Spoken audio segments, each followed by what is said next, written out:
So the basics of the project are 2 stages, plan, lots of feedback on the plan, and you will get lots of feedback on the plan, and then the project itself, which is due after Easter, week 14 I think. It's after your dissertation. You're obviously always in level 3, you're in that situation of juggling the dissertation, but remember the dissertation replaces 2 20 credit units. So students sometimes convince themselves that this is not fair and they've got too much to do. You don't really. It's all about managing your time. And if you manage your time, you should find there's probably a bit less to do in level 3 really, because you probably don't have as many assessments or as many units as you would have had in year 2. So I just ask you to be sensible about this. Now, what makes a good project overall? What are the key things that you need to do to set yourself up for a good project? The first is to invest a lot in the proposal. It's to work really ultra hard on it, and it's to do all the things that you might think are difficult. It's to do them early and first. It's to make the difficult decisions about the remit of your project. It's to make the awkward decisions about narrowing it down and getting it really specific. It's about working really hard on your language in terms of the aims and what you're trying to do and your method. Students are, a lot of the work I've seen in the last year or 2, students really have lacked explaining how they will do what they will do.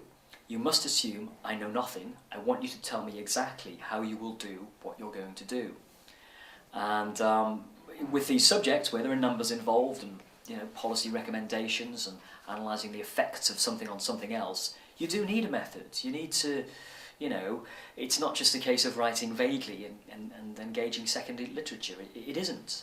You need some sort of method. We need to know what sort of evidence you're going to use and where you are going to find it. So, a good proposal. And the first thing you do for a good proposal is you read absolutely loads. You read loads at the start, and you'll read some stuff that's useless, and you'll read some that's useful. In other words, you will go through a process of searching and researching, which is really significant and substantial, before you develop and write a proposal. And if you decide you're going to write a proposal having not read, I can't help you anymore. Okay? This is just the wrong way to do it, and it will always be the wrong way to do it. You've got to read lots. You've got to be informed about the subjects you're looking at. And please be logical. If you're going to do research on the effects of the Common Agricultural Policy on the Belgian economy between the years 1990 and 2010, then we're going to need some sources on Belgium, on Belgian agriculture. We're going to need sources on the agricultural policies of the EU in that period. We're going to need some empirical sources on what the effects were in Belgium. We're going to need a mix of academic sources and a mix of empirical sources. That mix has got to be visible in your proposal. We have to see the proposal is listing sensible sources that are the result of a process of searching, researching, filtering, choosing. There's some strategy here.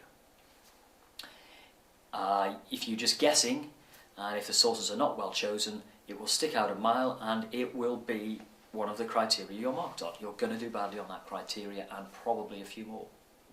You've got to read. You've got to read a lot. You've got to read wisely. You've got to be focused and strategic in what you do. If you do that at an early stage, you can create a very good proposal, which itself facilitates the relatively easy writing of a good project.